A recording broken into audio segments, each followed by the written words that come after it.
Hey guys, I'm Kristen, and today on Millennial Moms, we're going to talk about the best pieces of baby advice I got before I had my daughter, Chell.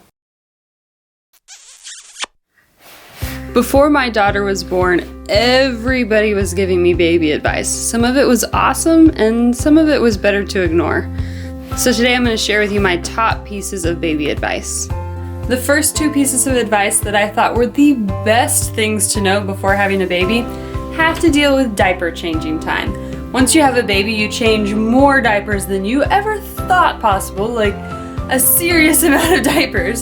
So these two things that friends told us before Chell came were really valuable. The first one has to do with how you cover your changing table.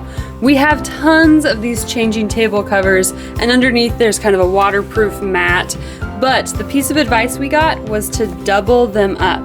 So we always have two changing pad covers on her changing table. That way if it's the middle of the night and we're changing her and she pees on the top pad, we can just peel it off and have a brand new pad underneath. It really kind of saves your sanity when you don't have to search for a towel to temporarily put down or a new changing pad cover. There's just one already there. This is definitely at the top of the list of the best advice I got before having a baby. The next piece of advice actually comes from my cousin, and he has 3 kids and 1 more on the way. So he recommended having a toy dedicated to diaper change time. So this is what we use. This little giraffe rattle, Chell only gets to play with when she's having her diaper changed. It really kind of distracts her during diaper change time. There's a certain point when kids get a little older that they get real squirmy and they don't want to stay on the changing table.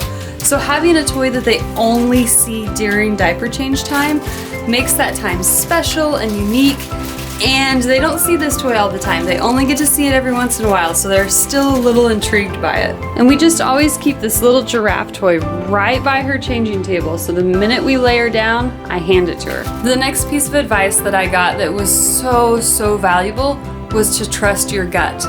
There's a thing called mother's instinct. It's a real thing. Trust what you're feeling.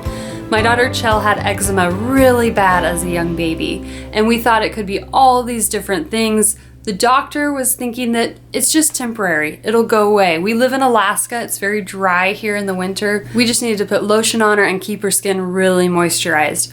Well, in my core, I felt like she had a food allergy.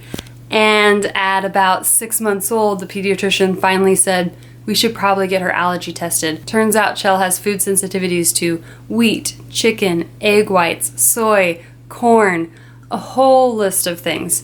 If I had trusted what I was feeling instead of just going off of what the doctor said, we could have identified that a lot sooner, and I could have cut those out of my diet and we would have solved the eczema problem a long time ago. So trust your gut. Next, we're going to talk about baby clothes. Babies grow crazy fast. And before you have a baby, everyone wants to give you all the cutest baby clothes, which is amazing. We have so many outfits of Chell's that I'm just in love with and gonna save forever, but there's a handful of outfits that she never fit into. And a piece of advice I got before having Chell was to not remove the tags on any of the clothes people give you. Since babies do grow so fast and they all grow at their own rates, if you don't remove the tags, anything that she doesn't fit into, you can return and buy clothes that she would fit into. This is a hard piece of advice to follow because the clothes are just so cute. On all of the bigger clothes you get, keep the tags on just in case. It doesn't take that long to remove a tag, so if she does fit into it, you can take the tag off, wash it up, and it'll be ready to go. But if she doesn't, then you can do something with that. Speaking of all babies growing at different rates, that's my next piece of advice. All babies are different. A lot of people told me this before my daughter was born, but I didn't really listen to it. I assumed she would be an average height, an average weight, just everything about her would be right in the norm range.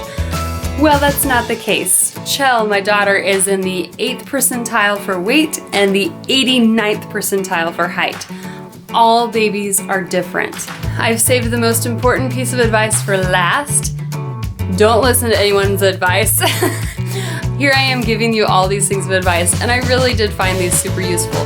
But before you have a baby and after you have a baby, you're gonna have so many people telling you how to raise your kid. Pick and choose what you listen to. Take it in, appreciate, they're just trying to help, but it's not all gonna work. So don't listen to anybody's advice. Do it your own way. Raise your kid how you're gonna raise your kid. Be happy with that, embrace that. Don't let people tell you that you're doing it wrong, because you're not.